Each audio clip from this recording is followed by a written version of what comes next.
नमस्कार दोस्तों, मनीष कुमार शर्मा लक्ष्य विधि मनीष चैनल पर आपका हार्दिक स्वागत करते हैं। और आइए दोस्तों, बहुत ही कुछ महत्वपूर्ण प्रश्न के साथ आज जो आपके मैथ और रीजनिंग दोनों से एक मिक्स आपका चैप्टर होगा, जिसमें सिर और पैर की संख्या, मुर्गी और गाय में जो सबसे आधारित प्रश्न आपके बनेंगे, जिसमें सिर और पैर की संख्या दी होगी।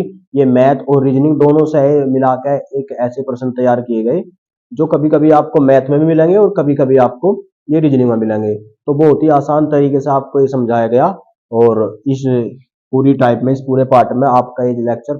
अगला क्वेश्चन हमारा बहुत बढ़िया है और बहुत बढ़िया मैं ये कह रहा मैं कि हमारे पास कुछ तो मुर्गियां है और कुछ गाय है, या एक गडरिया है, उसके पास कुछ भेड़ है और कुछ उसमें गडरिया है।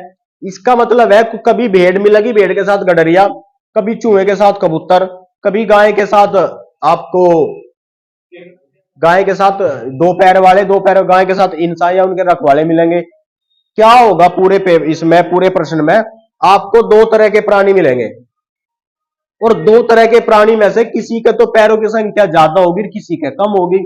जैसे इसी की बात करें, भेड़ के कितने पैर होंगे और गडरियों का कितने पैर होंगे? दो। भाई गडरिया तो इंसान है। अगर गाय और मुर्गी की बात करेंगे तो गाय का 4 पैर, मुर्गी का 2 पैर। और इसमें ना तो गाय की संख्या बताने का आपको, ना उसकी मुर्गी की, ना गडरिया की और ना भेड़ की। बस ये कह देगा कि हमने जो दिखाई दे, एक बार तो हम गेट, इतना बड़ा गेट था कि हमें या तो गेट के ऊपर को दिखाई दे सकते या नीचे को। जब हमने नीचे को झांक कर देखा तो हमें पैर मिल गए और पैर जो गिनती में आई 16 पैर आए। और अगर बात करें जब हमने ऊपर को देखा तो जो हमें सिर मिले वो इन पैर से 10 अधिक मिले, इन पैर से 10 कम मिले। ये कह रहा है जो पैर है वो सिर की संख्या से 10 अधिक थे। और ये बताना कि या तो भेड़ की संख्या है, अगर एक की संख्या पता लगी दूसरे की तो अपने आप घटा लेंगे हम। अब इस क्वेश्चन को हम पढ़ तो हम मैथ रहे, लेकिन मैथ का क्वेश्चन नहीं है, मैथ के साथ रीजनिंग का भी क्वेश्चन आपका है, दोनों जगह मिलेगा आपको। क्वेश्चन को कैसे करेंगे? ना तो हमें भेड़ पता, ना हमें गडरिया पता, लेकिन हमें एक बात जरूर पता, अगर पृथ्वी पे कोई भी प्राणी है तो सबके सिर तो एक ही है। किसी के पैर 2 हो, 4 हो, 8 हो, 10 हो, कुछ भी हो, सिर तो सबके एक ही है। और जब सिर सबके एक ही है तो जितने सिर होंगे उतने ही वहां प्राणी होंगे। तो ये कह रहा भेड़ और गडरिया में जो पैरों की संख्या है, जो पैरों की संख्या है वो कितनी है? और ये कह रहा जो सिर की संख्या है, ये कह रहा सिर की संख्या से जो 16 अधिक है, तो सिर की संख्या कितनी है? पैरों की संख्या सिरों से 10 अधिक है। इसका मतलब सिर कितने हैं? 6। और जब सिर 6 है तो गडरिया और भेड़ दोनों को मिलाकर कुल संख्या कितनी आ गई? भाई भेड़ के भी एक सिर और गडरिया का भी एक सिर, तो कुल संख्या कितनी निकल के आ गई? 6। बिल्कुल इसे अगर बेसिक से हम करेंगे, एक प्रश्न को बेसिक से कर लेंगे और पूरी टाइप में हम कम से कम आपको 3-4 क्वेश्चन आज ही कराओगे ताकि कोई भी डाउट ना बचे आपका। ये कह रहा अगर हमने गडरिया को x मान लिया तो भेड़ कितने होंगे? x। जब कुल 6 थे और 6 में से गडरिया निकाल दिया x, तो भेड़ बच गए 6 - x। अब ये कह रहा जो गडरिया है और एक गडरिया के कितने पैर होंगे? 2 पैर एक इंसान के। जब एक गडरिया के 2 पैर तो कुल पैर कितने आ गए? 2x। उसके बाद कह रहा भेड़ कितनी है? 6 - x। और एक भेड़ के कितने पैर है?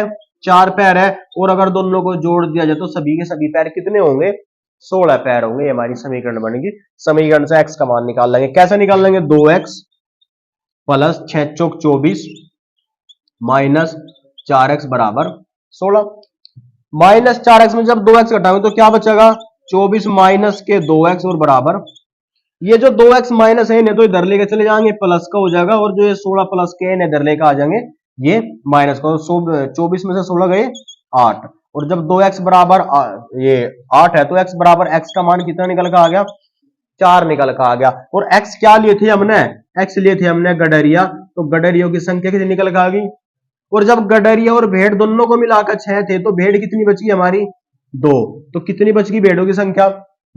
2। तो भेड़ों की संख्या कितनी होगी? 2 होगी। ध्यान रहेगा ये बात। लेकिन इन क्वेश्चन में आपको जब भी ये क्वेश्चन मिलेंगे, हर क्वेश्चन तो हम बेसिक से नहीं कर सकते, ये थोड़ा सा छोटा हो गया, लेकिन और भी बड़े हो सके इसमें क्वेश्चन। ऐसा ना करके हम क्या करेंगे, हमें एक बात पता लग गई यहाँ से, और ये हमें सभी में दिया हुआ होगा कि जितने भी सिर है तो सिर कितने हैं? कुल 6। और अगर पैरों की हम बात करें तो पैर कितने हैं। अब क्वेश्चन को या तो सभी को गडरिया मान के कर लेंगे और या सभी को भेड़ मान के कर लेंगे। अब शुरुआत कहां से करेंगे, मान के तो कुछ भी कर लेंगे।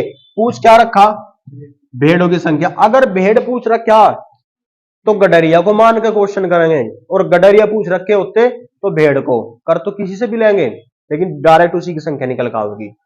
ये कह रहा भेड़ों की संख्या ज्ञात करो, तो जब भेड़ों की संख्या ज्ञात करनी सभी को गडरिया मान लेंगे, और सभी को गडरिया मान लिया, हमने मान लिया कि सभी के सभी क्या है, गडरिया है। और सभी के सभी कितने गडरिया है, 6। और जब गडरिया 6 है तो इनके अगर पैर की बात करें तो एक गडरिया का 2 पैर, कुल कितने पैर होंगे हमारे 16, 12, 6 दूनी 12, तो कुल कितने पैर होंगे हमारे 12। लेकिन क्वेश्चन में कितने पैर दिए हमें, तो अभी भी कितने पैर कम रह गए भाई। अगर हमने सभी को गडरिया मान लिया और 6 के 6 गडरिया मान लिया तो कुल कितने पैर होंगे 12। और ये कह रहा 12 नहीं है, पैर तो टोटल 16 है, तो कितने कम बच गए अभी भी 4 पैर बच गए। और इस 4 को 2 से भाग कर देंगे, और 2 से भाग करेंगे तो कितना आ गया 2, तो ये आ गई भेड़ की संख्या, भेड़ की संख्या, ये 2 आ गई भेड़ की संख्या डायरेक्ट। सभी के समझ में आए क्वेश्चन।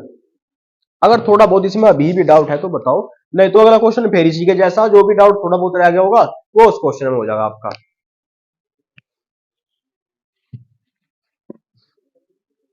देखो बेटे अगला क्वेश्चन ये है आपका, और अगला क्वेश्चन बिल्कुल उसी के जैसा है। उसमें भेड़ और गडरिया थे, इसमें चूहे और कबूतर है।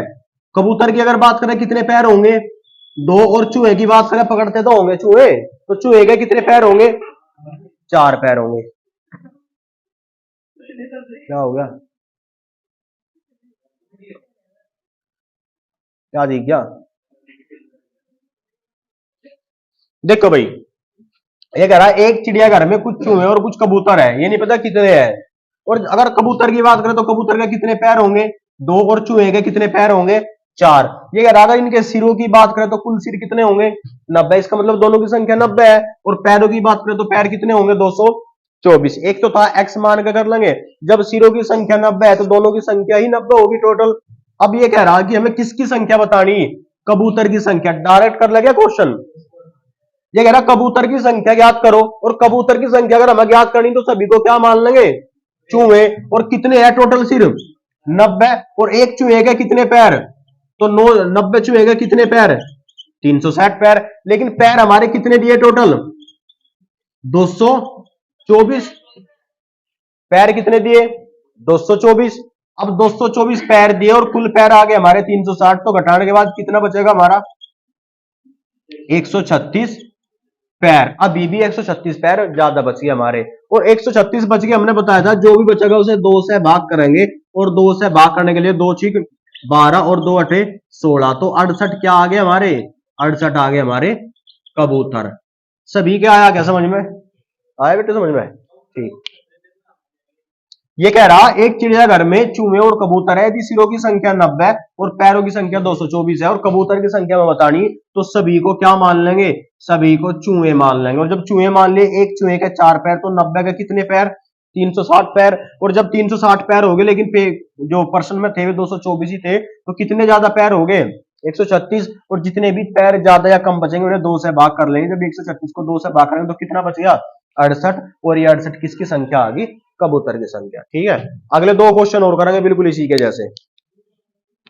ये कह रहा कि एक जगह पर कुछ मुर्गी तथा कुछ गाय है, यदि सिरों की संख्या की बात करें तो 48 है, और पैरों की संख्या की बात करें तो 140 है, तो गाय की संख्या ज्ञात करो। जब गाय की संख्या ज्ञात करनी, सभी को क्या मान लेंगे मुर्गी मान लेंगे। और मुर्गी कितनी होगी 48, और एक मुर्गी के कितने पैर 2 पैर, तो 48 मुर्गी के कितने पैर 96 पैर। और कुल पैर कितने थे हमारे 140, और मुर्गी के कितने पैर घटा दिए हमने 96 घटा दिए, तो कितना बच गया 44 बच गया। और बचे हुए को किससे भाग करेंगे 2 से, और जब 2 से भाग करेंगे तो 2 से भाग करने पर कितना आ गया 22, और 22 ही क्या आ गई हमारी गाय की संख्या।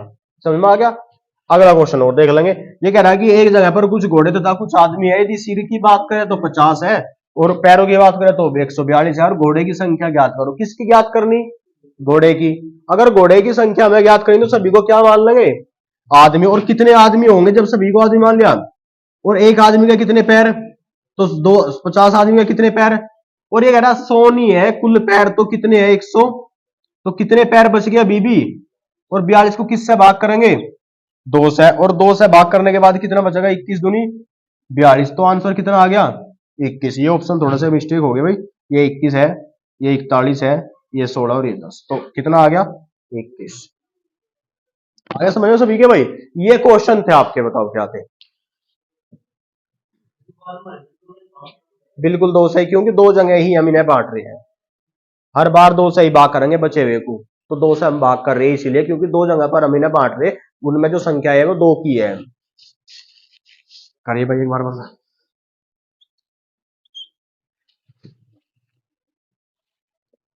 देखो भाई अगला क्वेश्चन है, ये आपका वैसे क्वेश्चन थोड़ा सा हार्ड लेवल का है, फिर भी एक बार देख लेंगे। कह रहा कि एक जगह पर कुछ घोड़े तथा जितने घोड़े हैं उतनी ही संख्या में, ये कह रहा कुछ घोड़े और जितने घोड़े हैं उतनी ही संख्या में कुछ आदमी कहीं जा रहे हैं। आधे मालिक अपने घोड़े पर बैठे हैं और आधे घोड़े के साथ अपना नेतृत्व करते हुए पैदल चल रहे हैं। और ये कह रहा है कि पैरों की संख्या, जमीन पर चलते हुए पैरों की संख्या की बात करें तो 70 है, तो बताइए कुल कितने घोड़े हैं। केवल एक ही चीज दी और चीज ये दी कि कुल संख्या पैरों की कितनी है 70, और ये कह रहा कि जितने घोड़े हैं, जितने घोड़े हैं उतने ही क्या है, उतने ही आदमी है। तो घोड़े की संख्या बराबर आदमी की संख्या, लेकिन क्वेश्चन में थोड़ा सा क्या दे दिया, आधे घोड़े आधे आदमी तो घोड़े पर बैठे हैं। कैसे करेंगे क्वेश्चन को देख लेंगे। अगर आदमी की बात करेंगे या घोड़े की हम बात करेंगे तो आदमी को मान लेंगे हम 2x, और जब आदमी भी 2x है तो घोड़े भी 2x, x भी मान लेंगे, x से भी कोई दिक्कत नहीं है हमें, लेकिन जब x से मानेंगे तो x के साथ जब आधे आदमी घोड़े पर बैठे और आधे अलग है तो फिर x बटे 2 हमें लेना पड़ेगा, और x बटे 2 लेने से बढ़िया हम 2x मान लेंगे। अब ये कह रहे हैं जो आधे आदमी है, एक बात बताओ आप सोचकर, जितने आदमी घोड़े पर बैठे हैं उनके पैर तो जमीन पर नहीं चल रहे होंगे, तो वे तो घोड़े पर है। अब अगर हम बात करेंगे यहां से आधे आदमी तो पैदल है, और आधे आदमी पैदल होने के मतलब कितने आदमी पैदल है, 2x में से आधे, x तो पैदल है, और x जब पैदल है और आदमी के कितने पैर होंगे, 2 पैर होंगे, तो आदमियों के पैरों की संख्या कितनी होगी 2x। उसके बाद कह रहा है कि आधे आदमी घोड़े पर बैठे हैं, और घोड़े की संख्या कितनी है 2x, और जब घोड़े की संख्या 2x है और घोड़ों के पैरों की संख्या कितनी होगी 4 होगी। ये तो कह रहा भाई घोड़े के पैरों की संख्या कितनी होगी 4 होगी, और अगर सभी को जोड़ दिया जाए तो कुल पैरों की संख्या कितनी है जो चलती हुई दिखाई दे रही 70 करके देख लेंगे। 2 गुणा x, 2x प्लस ये 2 चौक 8x बराबर 8 और 2 10x बराबर 70, और x बराबर 7, तो x का मान कितना आ गया 7। जब x का मान 7 आ गया और ये कह रहा है आदमी की संख्या कितनी है 2x, तो 7 दूनी कितने आदमी 14, और कितने घोड़े 14, तो आदमियों की संख्या 14 या घोड़े की संख्या भी 14।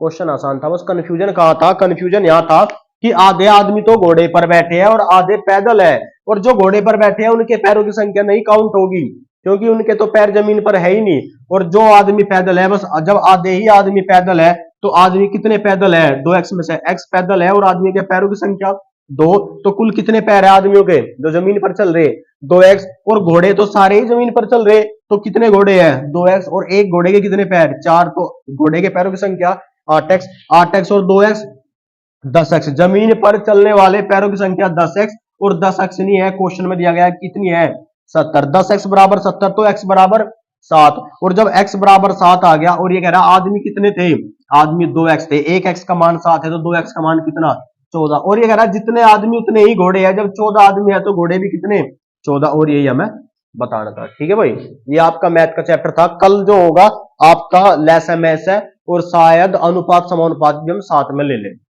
अगर क्वेश्चन ज्यादा ना बने तो लेस एमएस और अनुपात समानुपात एक साथ लेंगे, और अगर क्वेश्चनों की संख्या ज्यादा हुई तो कल लेस एमएस हम खत्म करेंगे। ऐसे ही आपके 10 दिन में हम एक एक चैप्टर करके 10 चैप्टर खत्म कर लेंगे जिनमें से ज्यादा महत्वपूर्ण क्वेश्चन आने वाले हैं। ठीक है भाई, ठीक है।